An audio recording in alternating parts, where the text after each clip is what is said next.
If life is a Monopoly board, fucking Jordan Peterson is the Monopoly man.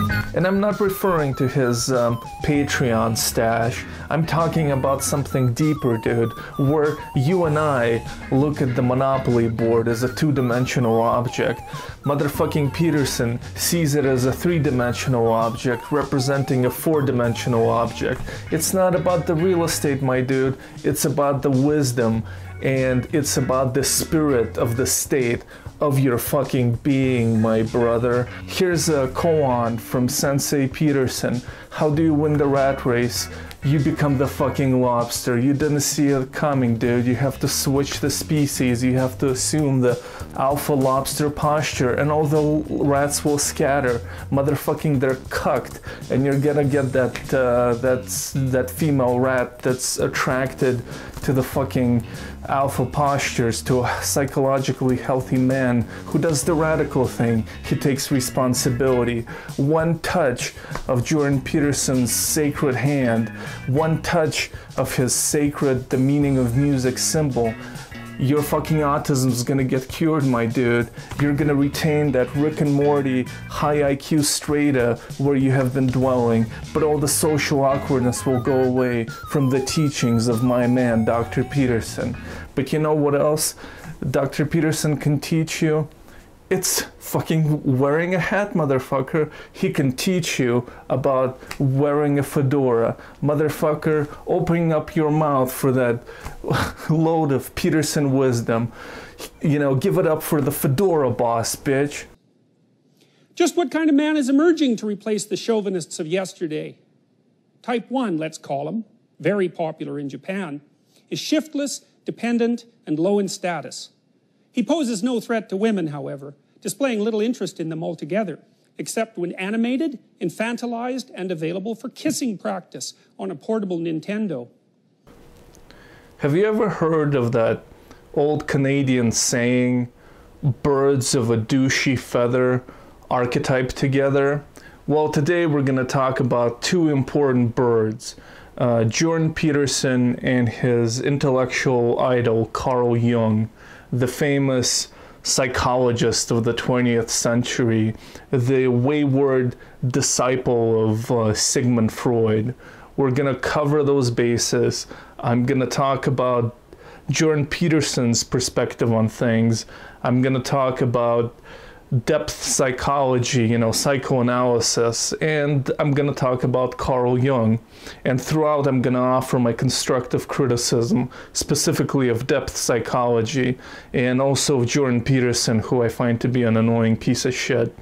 So I've never actually, even though I've trolled and offered constructive criticism of Jordan Peterson extensively on this channel, one thing I have never done is actually attempt to put together Jordan Peterson's philosophy into a coherent unit and behold it. I mean, that task is as appealing to me as being drunk in a bar and pissing on a urinal mint and that's cracked and trying to put it all together like the meaning of music symbol. That's not something that ever appealed to me. But and the other thing is, it's hard to decipher you know, exactly what this fucking Peterson believes, because he just starts fucking rambling and rambling forever. And, you know, the more he talks about the fucking lobster or some shit, you know, assembling all of this into a coherent philosophy from my point of view is hard to do, because, you know, I just want to become a gun owner and then immediately cease being alive listening to that shit. But nevertheless, you know, I've slapped some shit together in my mind about Peterson's philosophy. So it seems like he believes that there are ancient myths that are inherited from one generation to another of human beings, archetypes, archetypal ideas and mythologies like Christianity, the idea of Jesus, in that our sanity and morality are intimately connected with these archetypes. They might be irrational, they might be goofy, but they are organic to who we are. they are our roots in the past. And our morality should perpetually be connected to these archetypes. It's like you can't leap from the foundation, no matter, you know, how shitty your tires are or parts of your car are. You can't just throw them away and continue on your journey. You have to kind of stick with that shit and maybe improve it a little bit, but basically we have to be grounded in that. And reason, while it may seem appealing, it's just not grounded in the darkness, in the irrational darkness of our nature. So we can't really find the moral foundation in reason and empirical philosophies, etc., because that's just a superficial facade of who we are as human beings. We have to be connected with the evolution of these archetypes, with the evolution of our moral heroes of the past. And if we get disconnected from that framework, motherfucker, we're fucked. So that's the best I could do. I don't know. I mean, I think that's it. And so central to that thesis is Carl Jung. Carl Jung is the originator of this idea of a collective unconsciousness where presumably these, you know, fucking archetypes and moral heroes live. Like a collection of fucking, you know, Star Wars figurines in some nerd's fucking bedroom. Like, we have to keep those figurines. If you take those figurines from the nerd, there's gonna be nerd rage and somebody's gonna fucking die, especially if, you know, he has a crazy look like Adam Lanza and you're fucking stashing unsecured weaponry. So anyway, gotta keep those figurines, my dude. And Carl Jung is the one who kind of invented the philosophical foundation of this shelf, the collective unconscious, dude. You got like fucking Jesus in there, you got all the guys, fucking Moses, you know, whoever the fuck. And in a different society, you might have different archetypes, but on a deeper level, they're all connected. On a deeper level, they're avatars of an even deeper, more universal connection. You know, so Carl Jung started the whole thing rolling with the archetypes and the collective unconsciousness, and he's based in the thoughts of Freud, with which I am more familiar because I used to be a big devotee of psychoanalysis back in my teen years, and parts, just the small smidgen of my early 20s, motherfucker. But anyway, I think, you know, dude, are you hearing something? I think I'm hearing something. I think somebody's trying to communicate. Oh, is that Joe the Goat? I think Joe the Goat wants to say something. Karma has many visions. A day full of decisions. That's the problem. So Joe the Goat here is saying that Carl Jung during the 1930s traveled to Germany and gave lectures there, and that he also published articles saying that the Aryan unconscious is deeper and richer than that of the Jews. And also Carl Jung said that Jews are rootless nomads, not connected to the land in the way that Aryans are. Well, that's interesting. Oh yeah, of course, you would agree with that. Yeah, you know, Joe the Goat fucking agrees with those sentiments. And frankly, dude, this is when I start to get the fucking douche chills from you. It's like, you know, people live in their own deluded minds, and it's like Joe's convinced that he is a reincarnation of the Reich propaganda minister, Joseph Goebbels. And, you know, it's just sort of like something that I don't ever want to bring up with him, but sometimes he just kind of starts with this shit. And really, dude, your ideas are retrograde, they're immoral, they've led to some horrible things, and they're really offensive to many of my subscribers and viewers, Jewish and non-Jewish alike. And frankly, you know, man, at this point in my life, I'm just tired of putting up with different bullshit.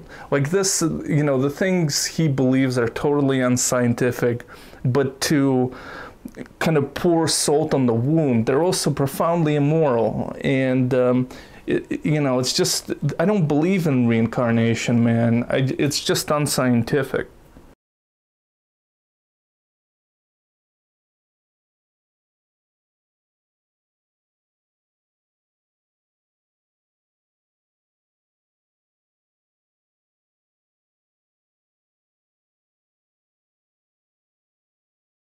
I would like to begin by talking about Sigmund Freud.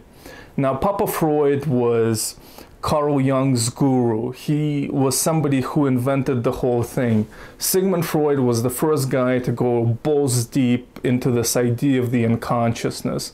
The unconsciousness, which is, you know, this huge cave where weird shit happens that you're not aware of. And yet this huge psychological cave is supposed to define your whole existence. In that cave, you fucking want to bang your mom. A lot of crazy shit happens. You want to stick your dick everywhere. But you can't admit to these desires. They're contrary to who you think you are. And some of these desires are communicate themselves through dreams in no direct way. They're kind of separated but interconnected with your conscious mind. Kind of like, and like all you get is like the dashboard of your car. All the lights indicators are like your conscious mind. So they tell you things, but they tell you very little and reveal very little about what's actually going on, in the way that the fucking dashboard on your car is not gonna tell you everything about what's going on with the fucking engine and shit. You like that metaphor? I thought it, you know, I just pulled it out of my ass, but I thought it's fucking decent. So Sigmund Freud has become one of the most important thinkers of the 20th century, and for many years he has defined what psychiatry was and what psychology was for many people, especially in continental Europe and somewhat less so in North America. But the thing you have to understand about Freud, Jung, psychoanalysis, depth psychology of the unconscious is that today it's completely discredited. It's scientifically completely discredited. Your average, you know, psychiatrist or a psychologist will know as much about Sigmund Freud and Carl Jung as anybody who skims a Wikipedia article. They're gonna know, chances are, less than me, because they would just take that kind of stuff and like their introductory to psych class, or, you know, the history of psychology or psychiatry or something like that. They're not gonna really go in deep into it because it's just not scientific. It's no longer recognized as science. So that's something to keep in mind throughout this whole thing. One way to look at Freudian psychology, about the Freudian view of the mind, is to imagine like a child or an infant as kind of this collection of psychological weeds raising toward the sun. These weeds are like energies, different kind of energies and desires, the central one being the libido, the desire for sex. So as the shit kind of rises, it has to be constrained. It has to be constrained by society. It's not realistic to have all your sexual desires fulfilled. And, you know, society is invested in kind of tamping it down, and you need it just to survive. And so in the process, these weeds are trimmed, structures are put over them to contain them, etc. And that's basically your childhood. You're going through these different stages of development and different aspects of your basic human personality or your basic human characteristics are defined by these stages of development, like potty training, etc. I'm not going to go through all of them, but there's the oral, the anal stage of development, and they all coincide with some popular expressions you might hear in pop psychology, like somebody's being too anal retentive, controlling, and that has to do with that stage of development and how it affected the person, at least in the original theory, not in the way people are now randomly using those words. So one of these most controversial or most well-known stages of development is the is where you want to bang your mother. You want to bang your mother on an unconscious level, and you are afraid of being castrated by your father. So this is just a kind of a very strange and specific thing to pull out of your ass, you know, speaking about Freud. And the notion that every single person experiences it out, you know, regardless of culture, and I shouldn't even say every single person, every single male, and that this strange kind of convoluted unconscious pattern is something that defines you for the rest of your life. I mean, it is pretty fucking ridiculous. It's just a ridiculous thing to believe. And the other strange thing about Freud is that he exclusively centered the whole thing around males. Like, he really didn't, you know, bother too much with developing an alternative for females. Like, does the female want to sleep with her father? I mean, later on, more feminist psychoanalysts came up with this.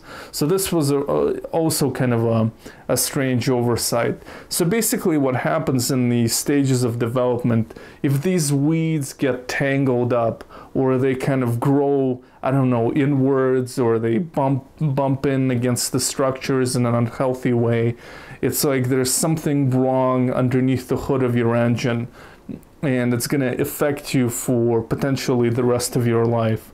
Those kind of stages of childhood development are really extremely central, and if something goes in an unhealthy direction at that point, you potentially could just be fucked for life.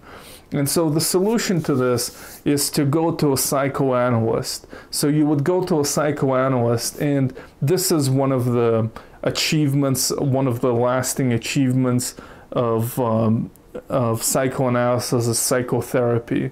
You know, this sort of idea of a therapeutic couch, that stuff didn't exist in any widespread way before Freud basically invented it. So that's one of the lasting achievements of psychoanalysis, even if the underlying philosophy is no longer scientifically valid.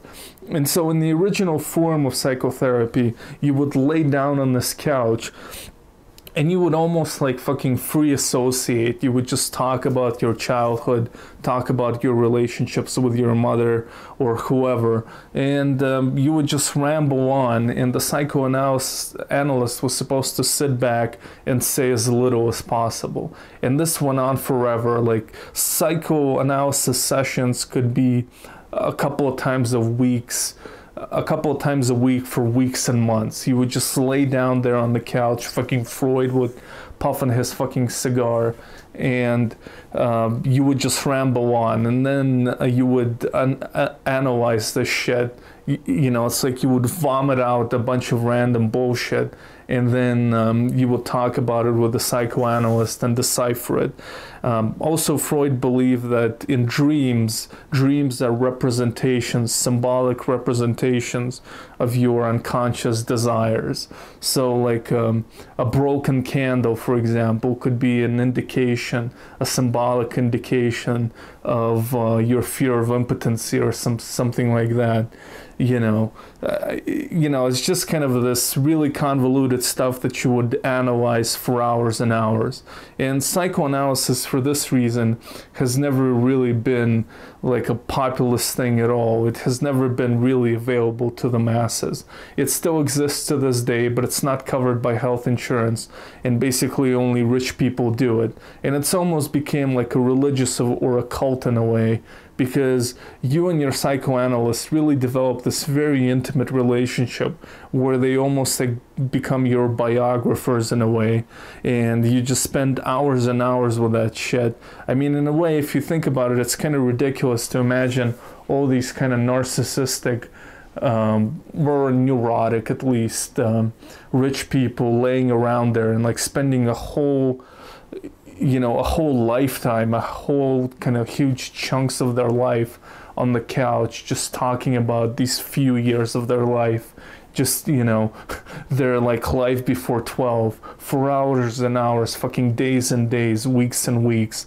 So I kind of think about psychoanalysis as almost being like this narcissistic grooming, how like chimps pick shit from their fur, you know, and eat it, and it's a huge part of the chimp society. Well, psychoanalysis kind of, I think, has the same effects where, you know, to certain kinds of people, you know, it's very appealing to go over that shit over and over and over again, to just talk about your mother and your childhood for an eternity. But it has never been, psychoanalysis has never been a widespread therapy because it's just unrealistic and expensive for most people. However, it did enter the popular culture in a big way. And one way it entered the popular culture is like fucking blaming mothers for everything. Blaming mothers for autism, for schizophrenia, for fucking everything. Like, because that relationship with your mother is so fucking crucial. If something goes wrong with a person, it must be the mother. So the cold mother was blamed on, you know, on autism, on schizophrenia, the idea that the mother failed to, you know, kind of provide the proper socialization, get the unconscious mechanism started in a proper way, and now the kid is fucked. So that's one of the negative aspects of psychoanalysis. So the positive aspects of psychoanalysis have to do with psychotherapy. Psychotherapy really hasn't existed before Freud, and psychotherapy really helps a lot of people. Now, the way psychotherapy actually works, and there are like been multiple studies on this, and basically it doesn't really matter as much which psychological approach a therapist is using. The cognitive behavioral therapy, where you just study your thoughts and behavior and study your patterns and change them, so no unconsciousness there. That kind of cognitive behavioral therapy is marginally more effective than the others on average, but it's just a small, tiny margin of efficiency. And what really counts in the therapeutic value of psychotherapy is the relationship between the patient and the therapist. If they have a good connection, if there is a sense of empathy and understanding, then that has a powerful therapeutic effect. It's like my favorite Russian saying, happiness is to be understood. And I really think so. If you're dealing with some heavy shit and you can go somewhere once a week or even once a month or whatever and be very well understood, that has a very kind of a powerful effect that could give you that positive vibe to reform your life or to make changes, or just for the brain to complete its cycle of misery on its own, which the brain does, like especially with like clinical depression or something. You just cycle through it and then it's over. But in that case, like psychotherapy in intense clinical depression might not do much. But anyway, that's the efficiency of psychotherapy. It helps a lot of people, and fucking Freud invented it. The other part, good part about Freud is, and psychoanalysis, is that it made sex natural. Sex was, of course, stigmatized, etc. And Freud basically integrated it into, by just saying that it's the central human drive. Now that part is no longer scientifically valid, but the destigmatization of sex and sexual desire, you know, has been a positive contribution. I mean, the negatives I've already mentioned. And so the question might be like, why did psychoanalysis, with these ideas that are like in retrospect, even reciting them, they're a bit ridiculous, especially since like psychoanalysis basically hardly integrated the physical realities of the brain into their theories. I mean, like, what does it mean if a person had a concussion and now, and like many people who do have frontal brain damage, you know, they could become more aggressive, profoundly more aggressive and impulsive, or they could be much more prone to depression and suicide. How does that figure into the idea of the unconsciousness or your relationship with your mother? You know, the other thing that Freud neglected is, you know, the importance of your life past childhood. I mean, childhood is probably overrated in the way people think about it now, and, you know, in relationship to sort of Freudian psychology. Childhood is very important, maybe more important than any other part of your life, but other parts of your life are important and they fucking neglected it. But I think the ultimate appeal of psychoanalysis and the reason it was such a powerful force in human kind of understanding of psychology is the fact that it gives you a kind of a red pill sensation. And that's what I felt when I really got into psychoanalysis.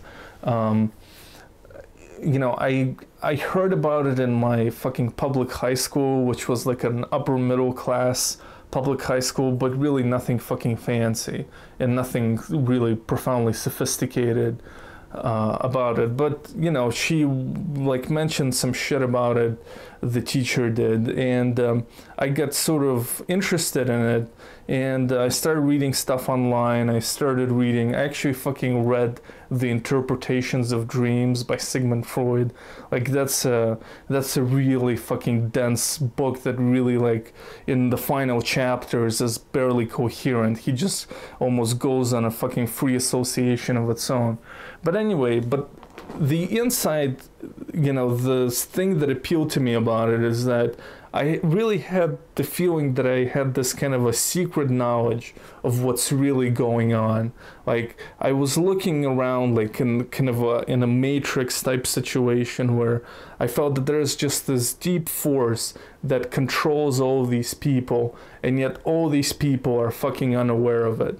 You know, they're unaware of these huge currents that define their existence, and I am fucking connected with that understanding, and I think that kind of appeals to a lot of people. The other part that it appeals to is to like narcissists like myself.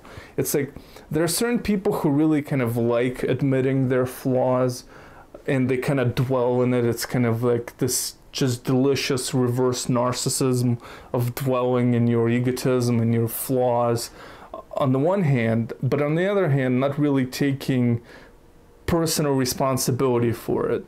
I fucking hate that word personal responsibility because it's associated now with Peterson and the conservatives, and it always has a moralistic tinge to it.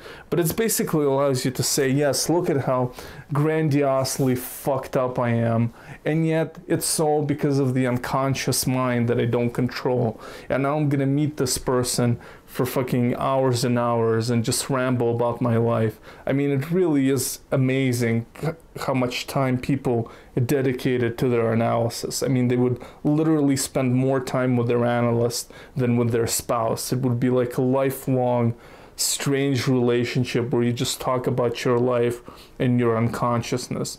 It really is kind of a bizarre kind of a cult. And yeah, so to prove what a fan of psychoanalysis I was, I have my fucking Freud action figure, yeah, that I bought. Like, look, he has a little fucking cigar. Yeah, it's fucking A. Why can't I like fucking locate the camera? And I also had like a Chewbacca, and you see, it was my clever idea that Chewbacca represented the unconsciousness and then Freud represented Freud. And I had that stuff on my table during college, but nobody got to see it because I have no fucking social life. And the other thing I remember about my adventures with psychoanalysis is, you know, big fans of this channel will know that I started my education, my higher education at the Columbus State Community College. And at that point I was turning against psychoanalysis, and I was in an English class, and I wrote a paper criticizing psychoanalysis, basically saying that it's non-falsifiable, that it's just you know, like literary theory about the mind that is impossible to stage any experiments with, impossible to validate or invalidate. It's just kind of lives in its own fantasy world. And I came up with my own kind of my own Freudian complex, and it had to do with the idea that the courting process for a man is so stressful on an unconscious level that they want the woman to experience the pregnancy as a punishment. So the woman being pregnant and suffering through it and suffering through childbirth fulfills an unconscious desire to punish the woman for the courting process. So maybe there is something to psychoanalysis, because it's like maybe it's revealing about my relationships to women at the time. But yeah, but this is like like how can you falsify that theory that I just came up with in college? Like how can you fucking falsify something like that? You know, you can't predict anything with psychoanalysis. You can't look at the child's relationship with his mother and say this child is going to have these and these problems. You can just in retrospect just project things on that relationship, just, you know, pull it out of your ass and then bill the patient for thousands of dollars over time. So yeah, that's basically psychoanalysis. But yeah, and actually when I turned in that paper at the community college for student review, you know, for another students to look at it and critique it, they like turned it in back to me saying they didn't understand it. So yeah, I was a fucking intellectual giant at that community college. You know, a lot of the happiest times of my life happened in that span of time, but it has nothing to do with my sense of triumph about my psychoanalytic theories. But motherfucker, the other thing I'd like to say about Sigmund Freud is that he was a fucking sexy beast. Like, look at any fucking picture of Sigmund Freud. Motherfucker is flossing. Like, you know, a lot of people like try to rock a three-piece suit today. That motherfucker was born in it. I mean, he was just a really photogenic man in his own way. I mean, just a sexy beast, that fucking Sigmund Freud. Just a sexy fucking beast. You can't take that away from him. And the other kind of sad part about Freud is that he used to smoke the cigars all the time. And obviously, you know, it was his brand. And he smoked them. He chain smoked these cigars fucking to the extent that you can chain smoke it. And in the end he had mouth cancer, and I guess they couldn't treat it well or something, so it like began to rot. And when he was in his study, his dog would be by his side, but then his smell of his jaw or whatever was so gross that the dog left him. And at that point he basically, you know, went to his you know, a physician who was a friend of his and got like a huge dose of morphine and basically committed suicide, you know. So it's just a very sad story about my homie Sigmund Freud. Even though I no longer believe in psychoanalysis, it was still a big part of my intellectual awakening, you know, to the fucking, you know, that led me all the way to the fucking glorious cargo van driver that I am at fucking 32, living in my mother's house. So yeah, thanks Freud. But anyway, cool dude in the final analysis as far as I'm concerned. So motherfucker, take out those triple parentheses and put them around Sigmund Freud, because he was one of the tribe. And the reason I bring it up is because I'm about to talk about Carl Jung. So psychoanalysis acquired a reputation as a Jewish science because a lot of the psychoanalysts, a lot of the psychiatrists who practiced it were Jewish. And Freud really didn't like it. As assimilated Austrian, he really didn't want to live and create a psychoanalytic shtetl or something. He wanted to expand. And one way to do it is to promote a non-Jew as his successor, and that was Carl Jung. So I'm sure that not being Jewish was not his only asset. I mean, he was a creative thinker and whatever, but Freud really took up to him and really groomed him to become his successor. But then Carl Jung went into another direction, and the direction he went into was considered too mystical and spiritualist for the science-minded Sigmund Freud. So Carl Jung developed this idea of collective unconsciousness, and to be honest, I'm not as well versed about Jungian views as I am about Freud, because in my mind I was always fucking, writing with the West Coast or something, writing with Freud, so I kind of had the same prejudices that, Freudians had about Jung, so I really never kind of delved deeply into it. But the collective unconsciousness is almost like an ancestral reservoir of associations going back centuries, going back to the origin of man, I suppose. And these associations manifest in our lives, determine our lives and our culture, and have to be dealt with if you want to achieve kind of realization. And the whole kind of shift that Jung undertook was more sort of new agey, basically. He was almost like one of the fathers of the new age. So whereas Freudian view was kind of darker, with this fucking evil penis of libido lurking around and poking in your head all the time and without your awareness, and yet causing you continuous pain.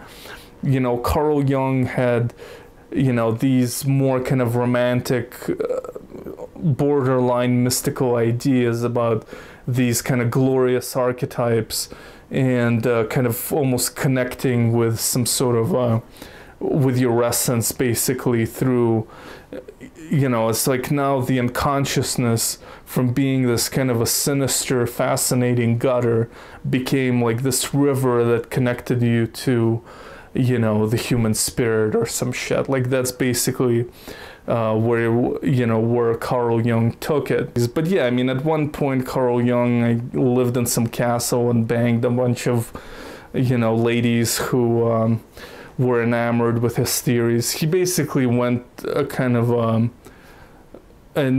a vague kind of new agey way with psychoanalysis, with the unconscious. Everything was kind of better, everything was more heroic and less constrained, kind of more grandiose in a way. There was kind of less of that sinister, guttural darkness of Freudian theories, which are, I guess, much more aesthetically appealing to me. And Jordan Peterson, just fuck him. I think, fuck Jordan Peterson. There is no evidence for the archetypes. A lot of the archetypes are stuff like, the wise old man, or the wise old woman, or the hero, or the warrior. These archetypal figures. Now, the thing about it is, like, imagine, like, weapons on different continents before humanity was integrated as it is today. So presumably it wouldn't be crazy that some weapons, mini weapons developed by Europeans, would be similar to weapons developed by Native Americans in North America. So why? Because we have, fucking the same hands, we have the same fingers, and similar weapons are going to emerge. That doesn't mean that there's some archetypal weapon out there. And with human societies, we're primates, we're tribal, and we're going to have some of the same ideas, like the wise old man. Okay, well, there's going to be tribal leaders in different parts of the globe, pretty much more or less everywhere, but that doesn't mean that they all have sprung from some deep unconscious, or that they all are interrelated in some way. They exist because of our species, because of evolution. It doesn't prove any kind of a mystical undercurrent river of collective unconsciousness. It's just kind of statistical variation. Giving the same species in different environments, there's going to be same societal roles and some same ideas and myths, or similar ideas and myths surrounding those roles in societies. But if you take like some idea like Jesus, it really didn't exist the same. That archetype didn't exist until it's directly spread. I mean, there is no like Jesus in Hinduism or Buddhism, there are gods and you can find similarities to them, you know, if you really sort of become liberal in your interpretations. But basically, you know, the figure of a Buddha, a traveling kind of a teacher who engages in like Socratic type dialogues and dies at the age of 70 or something, is different from this Christian melodrama, you know, totally fucking, you know, different. And with this kind of unscientific, mushy bullshit of depth psychology and Jungian psychology, you can just project anything on fucking anything.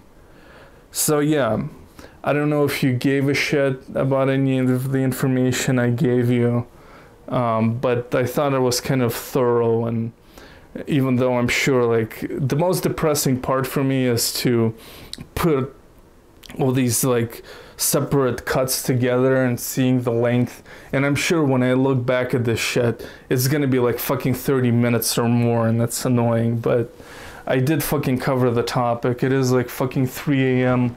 here where I'm at, and fuck it, what, you know, fuck it. I told you everything. The fucking background poster was nice.